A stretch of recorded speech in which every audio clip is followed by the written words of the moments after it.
After watching TV, the blind old man was getting ready for bed. Little did he know that a thief had broken into his bedroom. To ensure he fell into a deep sleep, the thief even placed a can of poison gas on the floor, and then rudely slammed the door shut. The thief thought his plan was foolproof, but he had no idea that the old man in bed was the real tough guy. The thief then met up with his two accomplices downstairs. When they discovered that a door in the living room had been locked, they instantly realized the old man's money was hidden in that room, so they wasted no time trying to pick the lock. But though the lock looked unremarkable, it was exceptionally sturdy. They fumbled with it for ages without success. Frustrated, Tom lost his temper and, without a word, pulled out his gun, intending to shoot the lock off. But this move drew protests from his accomplices, because once he fired, it would no longer be just a simple burglary. But at that moment, the greedy Tom wouldn't listen. Without a second thought, he fired a shot at the lock. Sure enough, with a loud bang, the lock on the door was instantly shattered. Jack, however, wasn't willing to take such a huge risk. He left his two companions behind and prepared to go home alone. The remaining two planned to grab the money and make a getaway.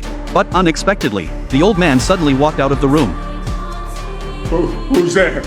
This instantly terrified the two of them. Realizing things couldn't go on like this, Tom decided he couldn't keep up the act any longer. He explained that he had simply wandered in by mistake, but then the old man stepped on the lock lying on the floor, which instantly made him realize Tom was lying. Realizing his cover was blown, Tom had no choice but to make a threatening remark, and then fired a shot at the ceiling. But the old man, a retired Special Forces soldier, wasn't afraid at all. He slowly crept closer to him and seized the opportunity to grab his weapon. The old man asked how many of them there were. Tom glanced at his girlfriend beside him and said, "I'm the only one in the house," at that moment, and noticed the wrench on the floor. She had intended to grab it to rescue her boyfriend, but the old man was a man of few words and no mercy. With a single shot, he blew Jack's head off. Seeing this, and was instantly stunned. She hadn't expected the old man to be so ruthless. To avoid the old man's gaze, she had no choice but to slowly back away, until she finally hid under a table. Fortunately, the old man didn't spot her, and narrowly escaped disaster. But her